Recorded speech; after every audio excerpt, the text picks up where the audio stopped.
Monsieur Plazo vient d'acquérir une maison et souhaite l'assurer. Mademoiselle Griotte a besoin d'une nouvelle voiture et d'un crédit pour l'acheter. Et Madame Ibis a reçu un héritage et cherche un bon placement. Quel est leur point commun?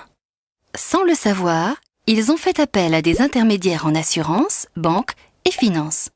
Leur rôle est de présenter, conseiller et vendre des contrats pour le compte d'un assureur, d'une banque ou d'un établissement financier.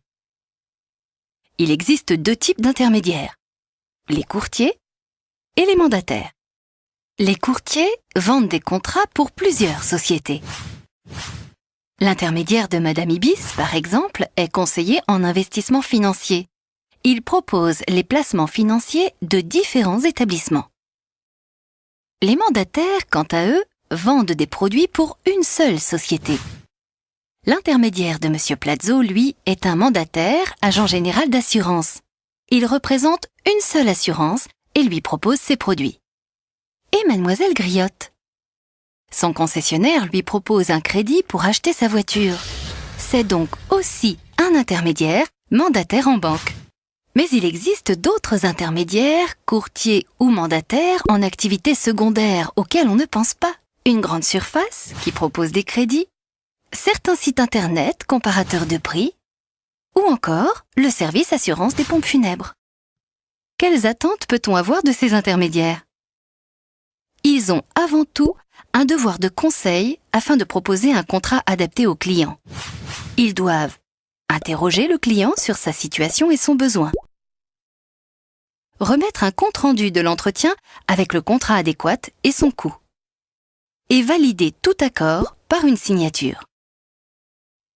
Mais attention, avant de signer avec un intermédiaire, il faut bien vérifier qu'ils détiennent une assurance de responsabilité civile professionnelle pour être indemnisé en cas de préjudice, qu'ils possèdent une caution bancaire s'il encaisse le paiement d'un contrat souscrit pour le compte d'une autre société, qu'ils justifient de diplômes, formation et expérience professionnelle adaptée, qu'il n'a pas été condamné pour des crimes et délits financiers. Mais comment être sûr qu'il remplisse ces conditions?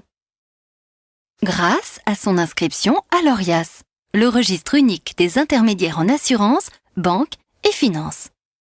Comme un médecin doit être inscrit à l'ordre des médecins pour pratiquer, un intermédiaire doit être inscrit à l'ORIAS pour exercer. Il dispose d'un numéro d'immatriculation qu'il doit faire figurer sur ses mentions légales et tous ses documents. Sinon, vérifiez l'inscription de votre intermédiaire sur www.orias.fr.